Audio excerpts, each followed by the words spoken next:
Hello my dear students, welcome to our channel Murugan Tech World. Easy to learn, easy to win. இந்த வீடியோவில் நம்ம என்ன பார்க்க போகிறோம் அப்படின்னா subject code CS3551 digital principles and computer organisation DPCO சப்ஜெக்டில் unit 4 processor பற்றி தான் பார்க்க போகிறோம். ஆல்ரெடி ப்ரீவியஸ் செஷன் வீடியோஸ்லாம் யூனிட் 1, 2, தென் 3 3 யூனிட்டில் இருக்க இம்பார்ட்டன்ட் கொஷின்ஸ், சம்ஸு, அதுக்கான எக்ஸ்ப்ளனேஷன் வீடியோஸ், ஆன்சர்ஸ் எல்லாமே நம்ம சேனலில் அப்லோட் பண்ணியிருக்கேன். பார்க்கலன்னா டிஸ்கிரிப்ஷனில் பிளேலிஸ்ட்டோட லிங்க் கொடுக்குறேன், செக் பண்ணி பார்த்துக்கோங்க. இப்போது நெக்ஸ்ட் வீடியோ யூனிட் 4 and 5 தான் பார்க்க போகிறோம். இதுக்கடுத்த வர வீடியோஸையும் நீங்கள் லைனாக பார்க்கணும் அப்படின்னா மறக்காமல் நம்ம முருகன் டெக் வேர்ல்ட் சேனலை சப்ஸ்கிரைப் பண்ணிக்கோங்க, பக்கத்தில் இருக்க பெல் ஐக்கானையும் கிளிக் பண்ணிக்கோங்க. அப்போ தான் நான் போடுற வீடியோஸ் உடனே நோட்டிஃபிகேஷனாக உங்கள் மொபைலுக்கு வரும். வீடியோஸை உங்கள் ஃப்ரெண்ட்ஸுக்குமே ஷேர் பண்ணுங்கள். நம்ம யூனிட் 4 ப்ராசஸரில் ஃபர்ஸ்ட் இம்பார்ட்டன்ட் கொஸ்டின் என்ன பார்க்க போகிறோம் அப்படின்னா பைப் லைனிங் பற்றி தான் பார்க்க போகிறோம். ஓகேவா? பைப் லைனிங் அப்படின்னா என்ன? சிம்பிளாக சொல்ல போகணுன்னா ஒன்றுமே இல்லை.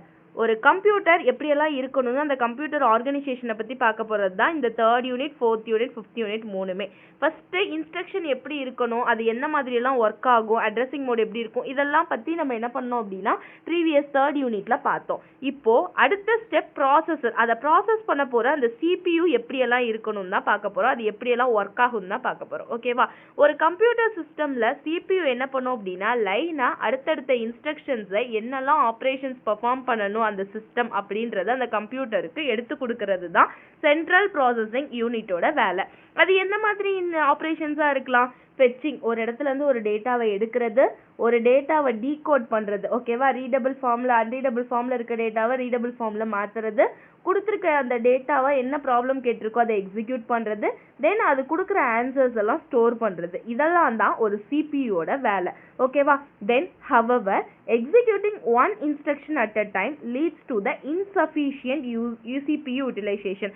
ஒரு நேரத்தில் ஒரே ஒரு இன்ஸ்ட்ரக்ஷனை தான் நம்ம CPUவால் ஒர்க் பண்ண வைக்க முடியும், எக்ஸிக்யூட் பண்ண வைக்க முடியும்னா நம்ம என்ன ஆகும், அதிக நேரம் நம்ம CPU ஒர்க் பண்ணணும், நம்மளால எல்லாத்தையும் வேலையும் சீக்கிரம் முடிக்கவும் முடியாது, இன்சஃபிஷியன்ட் CPU யூட்டிலைசேஷனாக இருக்கும்.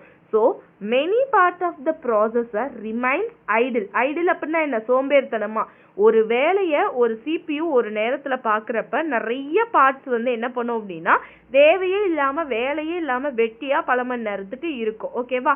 அப்போது நம்மளுடைய எக்ஸிக்யூஷன்ன்றது ஒரே இடத்துல நடக்க போகிறதுல வேறு வேறு பார்ட்டில் அடுத்தடுத்த ஸ்டெப்ஸ் நடந்துக்கிட்டே இருக்கணும். பட் ஒரு இடத்துல ஒரு நேரத்துக்கு ஒரு இன்ஸ்ட்ரக்ஷன் தான் பாஸ் பண்ண முடியும் அப்படின்றப்ப என்னுடைய மற்ற இடமெல்லாம் வெட்டியாக இருக்கிறனால எனக்கு நிறைய டைம் வேஸ்ட்டாக போகுது. இதை ஓவர் கம் பண்ணுறதுக்காக நம்ம கொண்டு வந்த ஒரு மாடர்ன் ப்ராசஸருக்கு பேர் தான் பைப் லைனிங் அப்படின்னு சொல்வோம். இது என்ன பண்ணும் அப்படின்னா which allows overlapping of instruction execution. that means ஒரே நேரத்தில் பல இன்ஸ்ட்ரக்ஷனை அட் அ டைமில் எக்ஸிக்யூட் பண்ண வைக்க முடியும் நம்ம CPUவை அப்படின்னா அதுக்கு பேர் தான் பைப் லைனிங் அப்படின்னு சொல்வோம். ஓகேவா? So it can able to execute the many instruction at parallel. ஓகேவா? பேரலிங்காக நம்ம என்ன பண்ண முடியும்னா ஒரு நேரத்தில் பல எக்ஸிக்யூஷனை அட் அ டைமில் நடந்துகிட்டு இருக்கும், ஒரு 4 எக்ஸிக்யூஷன். இதுக்கு பேர் தான் pipe lining. So pipe lining is a technique used in computer architecture where multiple instructions are overlapped in execution by dividing the instruction processing into several stages. ஓகேவா? இதுக்கு பேர் தான் நம்ம பைப்லைனிங் அப்படின்னு சொல்கிறோம். So each stage performs the part of instruction and different stage works simultaneously on different instruction. Let's divide instruction execution into the step. நம்மளோட steps, அந்த instruction எப்படியெல்லாம் பண்ணுன்றதை நான் முதல்ல சொல்லிட்டேன். முதல்ல ஃபெச் பண்ணும், நம்ம இன்ஸ்ட்ரக்ஷனை மெமரி எந்த மெமரியிலேருந்து வேணும் அப்படின்னு மெமரியிலேருந்து எடுத்துக்கும். அடுத்து அந்த இன்ஸ்ட்ரக்ஷனை ரீடபிள் ஃபார்மில் அதுக்கு ஏற்ற மாதிரி டீகோட் பண்ணும். தென் அதில் என்னெல்லாம் ஆப்ரேஷன்ஸ் கொடுத்துருக்காங்களோ அதெல்லாம் பெர்ஃபார்ம் பண்ணும், அதை மெமரி ஆக்சஸில் ஸ்டோர் பண்ணும். தென் ரைட் பேக் அந்த ரிசல்ட்டை நம்ம ரெஜிஸ்டரில் எடுத்து ஸ்டோர் பண்ணி வச்சுக்கோ. இப்போது நான் பைப்லைன்டு CPUவாக இருந்துச்சு அப்படின்னா ஒவ்வொரு ஸ்டேஜாக தான் ஒர்க் பண்ணும். முதல்ல ஃபெச் பண்ணும், அடுத்து டீகோட் பண்ணும், எக்ஸிக்யூட் பண்ணணும்னு அடுத்தடுத்த இன்ஸ்ட்ரக்ஷனை ஒவ்வொரு இன்ஸ்ட்ரக்ஷனுக்கும் ஒவ்வொரு இடத்த மட்டும்தான் பண்ணும். அப்படி இல்லாமல் பைப்லைன்டு CPUவாக இருந்துச்சுன்னா என்ன பண்ணுன்னா while one instruction being executed, ஒரு இடத்துல ஒரு இன்ஸ்ட்ரக்ஷன் எக்ஸிக்யூட் ஆச்சுன்னா நெக்ஸ்ட் இன்ஸ்ட்ரக்ஷனை அடுத்து டீகோட் பண்ண அனுப்பிச்சு விட்ரும், இன்னொரு இன்ஸ்ட்ரக்ஷனை ஃபெச் பண்ணி அடுத்து வேலைக்கு மாற்றி ஒரே நேரத்தில் அனுப்பிவிடும். இதுக்கு பேர் தான் பைப்லைனிங் அப்படின்ற ப்ராசஸ். பைப்லைன்டு CPUக்கும் நான் பைப்லைன்டு CPUக்கும் உள்ள வித்தியாசம். ஓகேவா? இதில் அனலாகி அப்படின்னா ஒரு எக்ஸாம்பிள் எடுத்துக்கிட்டிங்க அப்படின்னா ஒரு கார் இருக்குது அப்படின்னா ஒரு காரை பில்ட் பண்ணுறாங்க அப்படின்னா ஒரே நேரத்தில் எல்லா வேலையும் பண்ணிட்டு இருந்தாதான். நான் ஒவ்வொன்றா தான் அந்த காரில் தயாரிப்பேன். இன்ஜின் ஒரு நேரத்துக்கு, கார் ஒரு நேரத்துக்கு, ஸ்டேரிங் ஒரு நேரத்துக்கு, இப்படின்னு போச்சு அப்படின்னா ஒவ்வொரு பார்ட்ஸும் ரொம்ப டைம் எடுக்கும். அப்போ ஒவ்வொரு ஸ்டேஷனும் அட் அ டைமில் அவங்கவுங்க வேலையை தனித்தனியாக பார்க்க ஆரம்பிச்சிருவாங்க. ஓகேவா?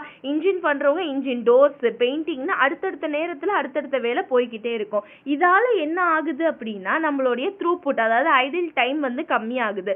ஈஸியாக நம்மளுடைய வேலை சீக்கிரமா முடிக்க முடியுது. ஸோ பைப்லைனிங் என்ன பண்ணும் அப்படின்னா இன்க்ரீஸ் த இன்ஸ்ட்ரக்ஷன் த்ரூபுட். அடுத்தடுத்த வேலையை நம்ம சீக்கிரம் பண்றனால நம்ம எக்ஸிகியூஷன் டைம் ரொம்பவே கம்மியாகும். ஓகேவா? இதுதான் மெயின் திங்கா இருக்கு. இப்போ பாருங்க, அதுக்கு ஒரு எக்ஸாம்பிள் டயக்ராம் பார்த்தீங்க அப்படின்னா 4 ஸ்டேஜ் இன்ஸ்ட்ரக்ஷன் பைப்லைனிங். இதில் பார்த்தோம்னா ஃபெட்ச், டீகோடு, அடுத்தடுத்து நம்மளுக்கு வரது ஸ்டோர். ஓகேவா? என்கோடு பண்ணுறோம், ஸ்டோர். சைக்கிள் கிளாக் பார்த்தீங்கன்னா இப்போ இத்தனை இன்ஸ்ட்ரக்ஷன் இருக்கு. ஃபர்ஸ்ட் இன்ஸ்ட்ரக்ஷனில் பார்த்தீங்கன்னா இப்படி நடந்துட்டு இருக்கும். அடுத்த இன்ஸ்ட்ரக்ஷன் திரும்ப ஃபெட்ச் பண்ணும் அடுத்த டேட்டாவை, நெக்ஸ்ட் இன்ஸ்ட்ரக்ஷன் நெக்ஸ்ட் டேட்டாவை அட் அ டைமில் பேரலாக என்ன பண்ணணும்னா அடுத்தடுத்து வேலையை பார்க்கும். இதுதான் வந்து பைப்லைனிங் அப்படின்னு சொல்லுவோம். So stages of instruction pipelining பார்த்தீங்க அப்படின்னா ஃபர்ஸ்ட் இன்ஸ்ட்ரக்ஷன் ஃபெட்ச். ஓகேவா? முதல் வேலை என்ன இன்ஃபர்மேஷன் வேணுமோ அதை ப்ரோக்ராம் கவுண்டர்லேருந்து நமக்கு வேணுன்ற இன்ஸ்ட்ரக்ஷனை ஃபெட்ச் பண்ணும். அடுத்து இன்ஸ்ட்ரக்ஷனை டீகோட் பண்ணும். டீகோட் பண்ணி நம்ம ரிஜிஸ்டரை வச்சு அது என்ன வேணும், அந்த வேலை என்னன்னு ரீட் பண்ண வைக்கும். அதுக்கப்புறம் அந்த இன்ஸ்ட்ரக்ஷனை எக்ஸிக்யூட் பண்ண வைக்கும். அதில் என்ன ஆப்ரேஷன்லாம் பர்ஃபார்ம் பண்ண சொல்லியிருக்காங்களோ அந்த ஆப்ரேஷன்லாம் பர்ஃபார்ம் பண்ணும். Next memory access. ஓகேவா? ரீட் ரைட் மெமரி என்னெல்லாம் வேணுமோ அதெல்லாம் ஒர்க் பண்ணும். தென் ரைட் பேக். நான் அந்த ரிசல்ட் ஒன்று இவ்வளோ நேரம் ப்ராசஸ் பண்ணி ஒரு ரிசல்ட் கிடைச்சிருக்கும் பார்த்தீங்களா, அதை ரிஜிஸ்டரில் திரும்ப என்ன பண்ணிடும்னா ஸ்டோர் பண்ணிடும். So these are the 5 important stages of instruction pipeline. ஓகேவா? நெக்ஸ்ட் இங்க பாருங்க, இன்ஸ்ட்ரக்ஷன் இன்டர்ஸ்டேஜ் பஃபர்ஸோட வேலை 4 முக்கியமான வேலை. முதல்ல ஃபெட்ச் இன்ஸ்ட்ரக்ஷன், அடுத்து டீகோட் இன்ஸ்ட்ரக்ஷன், அடுத்து execution operation, next store result. ஓகேவா? இந்த டயக்ராம் இம்பார்ட்டன்ட். இந்த 2 டயக்ராமும் போட்டு இதை எழுதினீங்க அப்படின்னா கிளியரா இருக்கும் பைப்லைனிங்க்கு. ஓகே, இவ்வளோ நேரம் பைப்லைனிங் அப்படின்னு என்னன்னு பார்த்தாச்சு. பைப்லைனிங்னா என்ன, சிம்பிளா ஞாபகம் வச்சிருக்கிறது, அட் அ டைம்ல பேரலா சைமல்டேனியஸா என்ன பண்ணுவோம் அப்படின்னா நிறைய இன்ஸ்ட்ரக்ஷனை ஓவர்லாப் பண்ணி ஒர்க் பண்ண வைக்கிறதுக்கு பேர் தான் பைப்லைனிங் அப்படின்னு சொல்லிட்டேன். இந்த பைப்லைனிங் பண்றப்ப ஓகேவா, மல்டிபிள் இன்ஸ்ட்ரக்ஷனை பேரலா நம்ம ரன் ஆகுன்றது தான் பைப்லைனிங். அப்படி ரன் ஆகுறப்ப சம்டைம்ஸ் வந்து நம்மளுக்கு என்ன ஆகலாம்னா ஏதாவது இடத்துல பிளாக் ஆகலாம். இல்ல என்ன ஆகும் அப்படின்னு பாத்தீங்கன்னா நம்மளோட நெக்ஸ்ட் இன்ஸ்ட்ரக்ஷன் மூவ் ஆகுறதுக்கு டிலே ஆகலாம். இதுக்கு பேர் தான் ஹசார்ட்ஸ். நம்மளுக்கு ஏற்படுற ஒரு ஹார்ம்ஃபுல்லான திங்ஸ்க்கு பேர் தான் நம்ம ஹசார்ட்ஸ் அப்படின்னு சொல்லுவோம். ஸோ பைப்லைனிங் ப்ராசஸ் நடக்கிறப்ப ஏற்பட போற அந்த தடைகளுக்கு பேர் தான் பைப்லைன் ஹசார்ட்ஸ் அப்படின்னு சொல்லுவாங்க.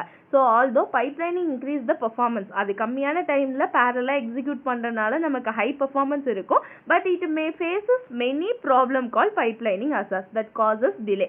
இதுல என்ன மாதிரியெல்லாம் டைப்ஸ் இருக்குன்னு பாத்தீங்கன்னா there are 3 main types of hazards: structural hazard, data hazard, control hazard. வந்து நான் சிம்பிளா சொல்றேன், ஞாபகம் வச்சுக்கோங்க. structure hazard அப்படின்னா ஒண்ணுமே இல்ல, when 2 or more instructions read the same hardware. ஒரு ஹார்ட்வேர் இருக்கு அப்படின்னா அதை 2-3 இன்ஸ்ட்ரக்ஷன் ஒரே நேரத்துல ஒரே ஹார்ட்வேரை ரீட் பண்ணுது அப்படின்னா சேம் டைம்ல எனக்கு வேணும் அப்படின்னு சிபியூவால அந்த ஹார்ட்வேரை யாருக்காவது ஒருத்தவங்களுக்கு தான் கொடுக்க முடியும். ஒரே ஹார்ட்வேரை நிறைய பேருக்கால அவங்களுக்கால கொடுக்க முடியாது. ஓகேவா? அந்த ஸ்ட்ரக்சர்ல இருக்கிறது ஒரு ஹார்ட்வேர்னா அதை ஒருத்தவங்களுக்கு தான் கொடுக்க முடியும், 2 இன்ஸ்ட்ரக்ஷனுக்கும் ஒரே டைம்ல கொடுக்க முடியாது. இந்த ப்ராப்ளமுக்கு பேர் தான் ஸ்ட்ரக்சரல் ஹார்ட்வேர் அப்படின்னு சொல்வோம். ஓகேவா? அதுவே டேட்டா ஹசார்ட் அப்படின்னு பாத்தீங்கன்னா one instruction depends on the result of the previous instruction. ஓகேவா?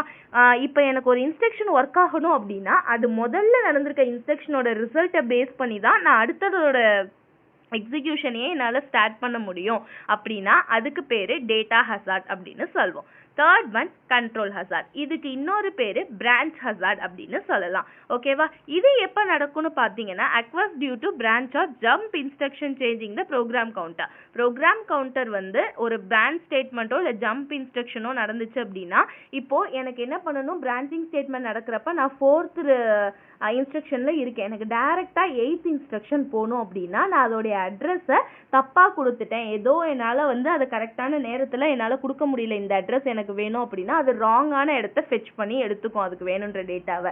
இதுக்கு பேர் கண்ட்ரோல் ஹசார்ட்ஸ்னு சொல்லுவோம். இந்த மாதிரி 3 டிஃப்ரெண்ட் டைப்ஸ் ஆஃப் ஹசார்ட்ஸ் வந்து எனக்கு பைப்லைனிங் ப்ராசஸ் நடக்கிறப்ப ஏற்படுறதுக்கு நிறைய வாய்ப்புகள் இருக்கு. இப்போ அதை கொஞ்சம் அதை கிளியரா பார்க்கலாமா? ஃபர்ஸ்ட் பாருங்க, ஸ்ட்ரக்சரல் ஹசார்ட்ஸை பொறுத்தளவு occurs when hardware resources are insufficient to support all stages at once. இதுக்கு சொல்யூஷன் அப்படின்னு பார்த்தீங்கன்னா டூப்ளிகேட் ஹார்ட்வேர் செட் பண்ணலாம். டூப்ளிகேட் ஹார்ட்வேர் செட் பண்ணுறப்ப செப்பரேட் இன்ஸ்ட்ரக்ஷனை அவங்களுக்கு கொடுக்க முடியும். அடுத்து டேட்டா ஹசார்ட். டேட்டா ஹசார்ட் என்ன பண்ணுன்னு சொல்லியிருக்கேன், ஒரு இன்ஸ்ட்ரக்ஷன் வந்து ப்ரீவியஸ் இன்ஸ்ட்ரக்ஷனோட ரிசல்ட்டை பேஸ் பண்ணி வரதுக்கு பேர் ஹசார்டு, டேட்டா ஹசார்ட்னு சொல்லுவோம். இப்போ இன்ஸ்ட்ரக்ஷன் 1 வந்து ஆட் பண்ணணும் R1 R2 R3. இன்ஸ்ட்ரக்ஷன் 2 வந்து சப்ராக்ட் பண்ணணும் R4 எங்கிருந்து அப்படின்னா R1லேருந்து R5லேருந்து. அப்போ இந்த R1ன்றது இந்த இன்ஸ்ட்ரக்ஷன் 1லேருந்து தான் எனக்கு கிடைக்கும். அப்போ நான் என்ன பண்ணணும், இந்த இன்ஸ்ட்ரக்ஷன் 2 டோட்டலாகவே இன்ஸ்ட்ரக்ஷன் 1 பேஸ் பண்ணி தான் இருக்கு.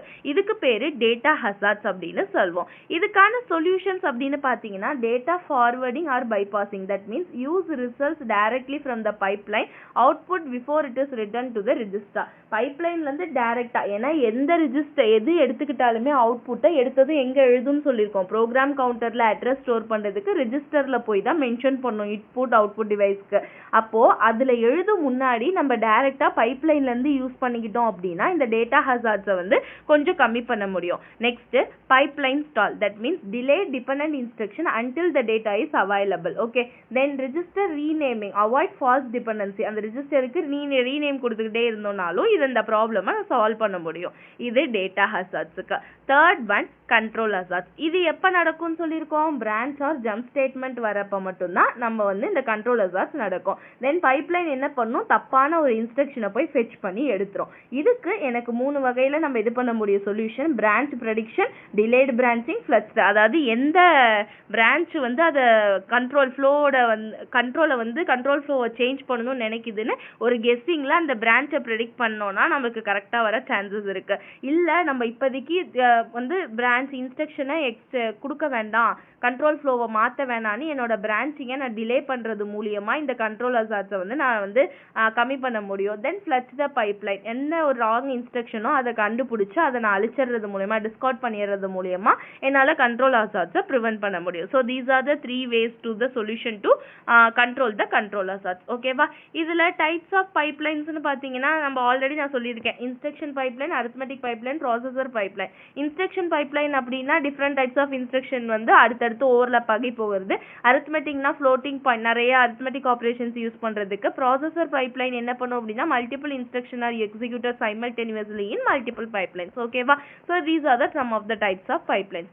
ரொம்ப ஈஸியான கொஸ்டின் தான். பைப்லைன்ஸ்னா என்ன, அதோட ஹசார்ட்ஸ்லாம் என்னன்னு பார்த்துருக்கோம். நெக்ஸ்ட் வந்து இந்த டேட்டா ஹசார்ட்ஸும் கண்ட்ரோல் ஹசார்ட்ஸை பற்றி டீட்டெயிலாக பார்க்கலாம் அடுத்து வர வீடியோவில். பிகாஸ் அது ரொம்ப ரொம்ப இம்பார்ட்டண்டான கொஸ்டின் இந்த யூனிட்டை பொறுத்தளவுக்கு. ஸோ மறந்துடாமல் நெக்ஸ்ட் வீடியோலாம் பார்க்கணும் அப்படின்னா முருகன் டெக் வேர்ல்ட் சேனலை சப்ஸ்கிரைப் பண்ணிக்கோங்க, பக்கத்தில் இருக்க பெல் ஐக்கானை கிளிக் பண்ணிக்கோங்க. அப்போ தான் நான் போடுற வீடியோஸ் உடனே நோட்டிஃபிகேஷனாக உங்கள் மொபைலுக்கு வரும். Stay tune. தேங்க்யூ.